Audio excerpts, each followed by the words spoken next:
tutti i bambini vanno a scuola, questa è una cosa positiva. Tutti in classe, vaccinati e non, almeno fino a nuovo ordine, perché il trend sul caso vaccini è ormai consolidato, colpi di scena, ripetizione. La regione che annuncia la moratoria, il governo pronto a impugnarla. Mamma e papà non sanno più da che parte girarsi, ma fermo restando la probabile impugnazione del decreto da Roma, per ora la situazione in Veneto è questa: tutti in classe, nessuno resta a casa, scongiurato il rischio per i bimbi da 0 a 6 anni che vengono equiparati agli altri. I genitori porteranno ovviamente i loro bambini all'asilo nido, alla scuola d'infanzia, eccetera.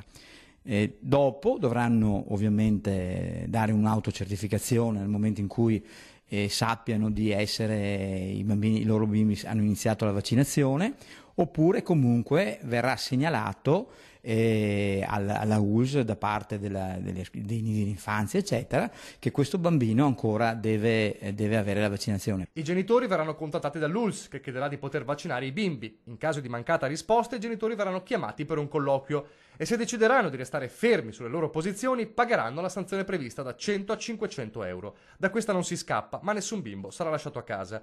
Se i genitori vogliono produrre l'autocertificazione entro l'11 settembre, come da legge possono farlo, ma non è più la conditio sine qua non che potrebbe farli restare a casa. Il bambino rimarrà non vaccinato, però è chiaro che fa parte dell'ULSS, fa parte dell'educazione sanitaria, fa parte della prevenzione, da parte nostra convincere i bambini e le famiglie, soprattutto le famiglie, a vaccinare.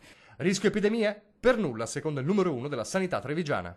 Una cosa è certa, noi per fortuna nel nostro territorio abbiamo il 95% di famiglie che hanno vaccinato i bambini, quindi abbiamo quella cosiddetta copertura che ci dà la possibilità di avere l'effetto gregge, quindi l'immunità di gregge, e quindi anche se all'interno di una classe di 20-25 bambini ci sono 2 bambini che non sono vaccinati, riusciamo comunque a garantire, ecco, l'immunità complessiva.